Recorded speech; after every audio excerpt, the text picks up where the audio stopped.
اور یار بہت سے نئے لوگ آ جاتے ہیں تو پرانی مثال دوبارہ ریپیٹ کر دیتا ہوں تاکہ یہ ٹاپک منجی ٹھک جائے, اس ٹاپک کی ایک دفعہ کمپلیٹ ہو جائے, پروگرام بڑے نہیں. دیکھو نبی صلی اللہ علیہ وسلم نے بنو قریظہ کی طرف, بخاری مسلم کی حدیث ہے, ایک لشکر کو روانہ کیا. خوب غور سے سننا تاکہ یہ فرقواریت کے نام پہ جو گند پھیلایا جا رہا ہے نا معاشرے میں, پہلے فرقواریت پھیلائی جا رہی تھی لیکن صاف پتہ چلتا تھا یہ فرقہ پرست ہے. اب لیبل لگایا جا رہا ہے اتحاد امت کا, لیبل چینج کر دیا لیکن فرقواریت پہلے سے زیادہ پھیلائی جا رہی ہے. لیبل چینج ہو رہا ہے اب خالی, یعنی اس طریقے سے پھیلائی جا رہی ہے کہ سانپ بھی مر جائے اور لاٹھی بھی نہ ٹوٹے. تو دیکھو نبی صلی اللہ علیہ وسلم نے بنو قریظہ کی طرف لشکر روانہ کیا. صحابہ کرام کا توجہ ہے نا آپ کی میری طرف. جب لشکر روانہ کیا تو آپ صلی اللہ علیہ وسلم نے صحابہ سے فرمایا کہ تم میں سے کوئی عصر کی نماز اس وقت تک نہ پڑھے جب تک بنو قریظہ نہ پہنچ جائے. اب صحابہ کے پاس اس سے زیادہ صحیح حدیث کوئی ہو سکتی تھی؟ اس کی تو کوئی سند بھی نہیں ہے, ڈائریکٹ سن رہے ہیں نبی کے زبان اقدس سے. جتنے بھی یہ صحابہ تھے نبی نے سب کو کہا عصر کی نماز جب تک بنو قریظہ نہ پہنچ جاؤ تمہیں پڑھنے کی اجازت, جملہ کمپلیٹ کریں, نہیں ہے. اللہ کی قدرت کہ جب راستے میں وہ گئے ہیں تو نماز قضا ہونے لگی, دیر ہو گئی ان کو مقام تک پہنچنے میں. اب صحابہ پریشان ہو گئے, بھائی اب پڑھیں گے نہیں پڑھیں. بعض حضرات نے کہا بھائی نبی کا آرڈر ہے نہیں پڑھنی, قضا کریں گے نماز, کیونکہ ہم تو نبی کے حکم کے محتاج ہیں. ہم پڑھتے کیوں تھے؟ نبی نے حکم دیا تھا نا, تو جب نبی نے چھوڑنے کا حکم دیا ہے تو چھوڑیں گے ہم. دوسرے صحابہ نے کہا کہ نہیں بھائی, نبی کا مطلب یہ تھوڑی تھا کہ قضا کر دو. آپ جب کسی کو بھیجتے ہیں کہ بھائی یہاں سے حیدرآباد جا رہے ہو, دیکھو بیٹا وہیں پہ نماز پڑھنا, راستے میں خطرہ ہے, کوئی بھی مسئلہ ہو سکتا ہے, تو مطلب یہ آپ کو یقین ہے کہ عصر تک پہنچ جائے گا. قضا کرنے کی تھوڑی اجازت ہے, کیونکہ قرآن میں آتا ہے حافظوا علی الصلوات والصلاۃ الوسطیٰ, درمیانی نمازوں کی حفاظت کرو. درمیانی تو عصر کی نماز ہے, اس کی تو خاص تاکید ہے.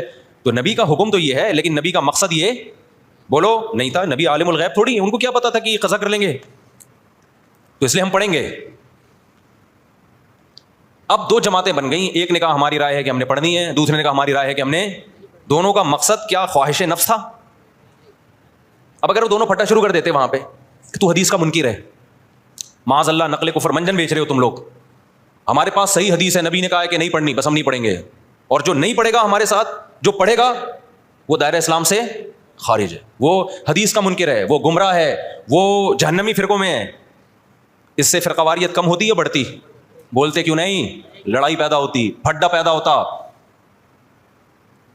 جن کا خیال تھا نہیں پڑھنی انہوں نے کہا بھائی ہمیں یہ سمجھ میں آ رہا ہے, اب نبی موجود تو ہے نہیں کہ ہم ان سے پوچھیں یا رسول اللہ آپ کا مطلب کیا تھا. رابطہ بھی نہیں ہے, کوئی فون بھی نہیں تھا اس زمانے میں. دوسرے فریق نے کہا بھائی ہمیں تو یہی لگ رہا ہے کہ نبی کا یہ مفہوم نہیں تھا, وہ تو ہمیں آسانی کے لیے نبی نے حکم دیا تھا, راستے میں خطرات ہوتے ہیں, قضا تھوڑی ہو سکتی ہے, ہمیشہ پڑھی ہے بھائی, تو آج بھی پڑھیں گے ہم. انہوں نے پڑھ لی. اب انہوں نے نہیں پڑھنے والوں کو یہ نہیں کہا کہ تم تو مطلب ہی نہیں سمجھتے حدیثوں کا, تمہارے مطلب کھوپڑی میں سینس. آج کل فروعی مسائل میں اسی طرح چیلنج کیا جاتا ہے نا, جب فروعی مسائل میں اختلاف کو ذکر کیا جاتا ہے تو مذہبی اسکالر کا ایٹیٹیوڈ یہی ہوتا ہے, بدتمیزی والا. تو صحابہ میں سے جن کا خیال تھا پڑھنی چاہیے پڑھ لی, جن کا خیال تھا نہیں پڑھنی چاہیے نہیں پڑھی. دو مکتب فکر وجود میں آ گئے کہ نہیں آ گئے اس لحاظ سے وقتی طور پہ. اچھا دونوں نے ایک دوسرے کے پیچھے نمازیں بھی نہیں پڑھی, یہ بھی ذہن میں رکھیں. جب وہ پڑھ رہے تھے تو انہوں نے ان کی اقتدا نہیں کی ہے, ان کا خیال تھا یہ غلطی پر ہے.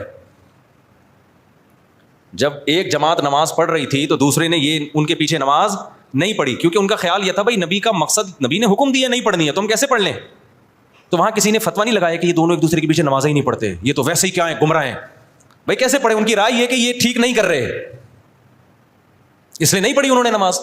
تو میری اگر رائے یہ ہے کہ یہ والا مکتبہ فکر سنت کے مطابق نماز نہیں پڑھتا, یا ایسے نماز پڑھتا ہے کہ میری رائے کے مطابق وہ شرائطی نماز کی پوری نہیں ہوتی, تو میں نہیں پڑھوں گا. آپ مجھے کیوں گن پوائنٹ پہ مجبور کر رہے ہیں کہ پڑھو اس کے پیچھے آپ فرقواریت کو ختم کرنے کے لیے؟ اس سے فرقواریت تھوڑی ختم ہوگی. فرقواریت کیسے ختم ہوگی؟ جو صحابہ کا ایٹیٹیوڈ تھا, جس نے پڑھنی ہے پڑھ لے, نہیں پڑھنی ہے نہیں پڑھے. کسی نے گن رکھ کے دوسرے کو نہ پڑھوانے کی کوشش کی اور نہ چھڑوانے کی کوشش کی. میں سمجھا پا رہا ہوں؟ خدا کی قسم قدر کر لو ان باتوں کی, قدر کر لو ان باتوں کی. یہ جو آج کل نئے اسکالر جراثیم پیدا کر رہے ہیں نا, یہ بہت خطرناک جراثیم ہیں, ان سے تم گمراہ ہو جاؤ گے.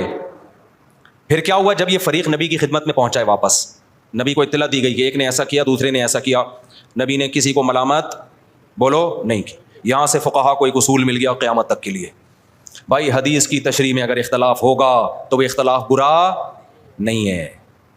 میں سمجھا پا رہا ہوں اپنی بات؟ اگر حدیث کی تشریح میں اختلاف, دیکھو جن صحابہ نے نماز چھوڑی انہوں نے حدیث کے الفاظ لیے, ایسا ہی ہے نا, جنہوں نے نماز پڑھی کیا انہوں نے حدیث نہیں لی؟ انہوں نے لی. انہوں نے حدیث میں تعویل کی. انہوں نے کہا حدیث کا یہ مطلب نہیں ہے. کیوں نہیں ہے بھائی یہ مطلب؟ کیوں نہیں ہے؟ اس لیے کہ قرآن کہہ رہے ہیں اثر کی حفاظت کرنی ہے, تو قرآن کا بھی تو حکم ہے نا, اس کو بھی تو فالو کرنا ہے. اب اگر کوئی ہمارے سامنے حدیث کا ریفرنس پیش کرتا ہے اور ہمارے خلاف جاتا ہے, ہم کہتے ہیں حدیث کا یہ مطلب نہیں ہے, تو 2 فٹ توے پر اچھلنے شروع کر دیتا ہے وہ کہ دیکھو نبی کی حدیث آئی, بجائے سینے سے لگانے کے فوراً کہہ رہے ہیں حدیث کا یہ مطلب نہیں ہے. یعنی یہ بتائیں گے ہمیں کیا مطلب ہے. اور بھائی ہم جو مطلب دوسرا بتا رہے ہیں وہ اس لیے بتا رہے ہیں کہ اس کے مقابلے میں دیگر دلائل کو بھی تو دیکھو, قرآن کو بھی تو دیکھو, حدیث متواتر کو بھی تو دیکھو.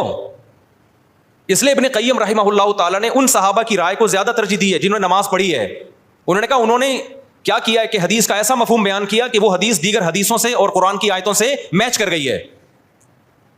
وہ زیادہ ان کا مذہب ثواب سے سواد والا ثواب یعنی درستگی کے زیادہ قریب تھا. تو یہی امام حنیفہ کا اصول ہے کہ جب بھی کوئی حدیث آتی ہے چاہے صحیح حدیث ہو, وہ قرآن اور احادیث مشہورہ متواترہ پہ پیش کرتے ہیں. اگر اس کے موافق ہے تو ٹھیک ہے, نہیں ہے تو اس میں تعویل کر دیتے ہیں.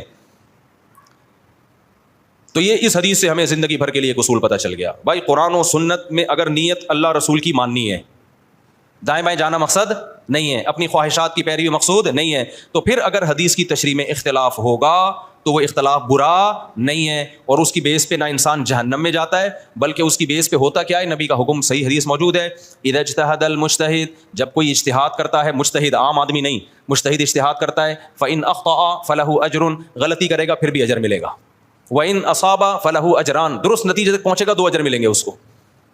ہم کہتے ہیں دونوں صحابہ میں سے ایک نے صحیح کیا دوسرے نے غلط کیا, لیکن جس نے غلط بھی کیا نیت ٹھیک تھی ان کی, ان کو یہی سمجھ میں آیا تو غلط کے باوجود ان کو اجر ملا, اور جنہوں نے صحیح کیا تو ان کو کتنے اجر ملے؟